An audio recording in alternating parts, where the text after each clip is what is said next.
আসসালামু আলাইকুম রাহমাতুল্লাহ।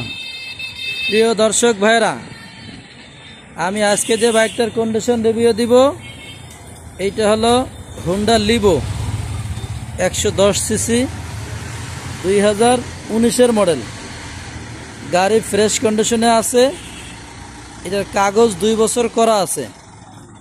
2025 সাল পর্যন্ত কাগজের মেয়াদ আছে। ডিজিটাল নাম্বার স্মার্ট কার্ড গাড়ির সাথে আছে।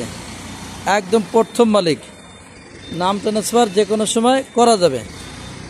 গাড়ি দেখতে উত্তরা 14 নম্বর সেক্টর 10 নম্বর রোড 44 নম্বর হাউসে আসতে হবে। ঠিক আছে বড় ভাই, সকলের কাছে আমার দরখাস্ত, আমার ভিডিওটাকে অবশ্যই লাইক শেয়ার কমেন্ট করে রাখবেন এবং সাবস্ক্রাইব করে রাখবেন। এই দর্শক ভাইরা দেখেন গাড়ি কতগুলো রান করছে সেটা একটু ওপেনলে দেখাচ্ছি। দেখেন এটা রান করছে হলো 23,240 কিলোমিটার। জি ঠিক আছে ভাইজান, তাহলে ইনশাল্লাহ সকলকে ধন্যবাদ দেই। তা আমি বাইক গেলের সাথে থাকার জন্য সকলকে ধন্যবাদ। যে আজকে এই পর্যন্ত থাকবো। আসসালামু আলাইকুম রহমতুল্লাহ।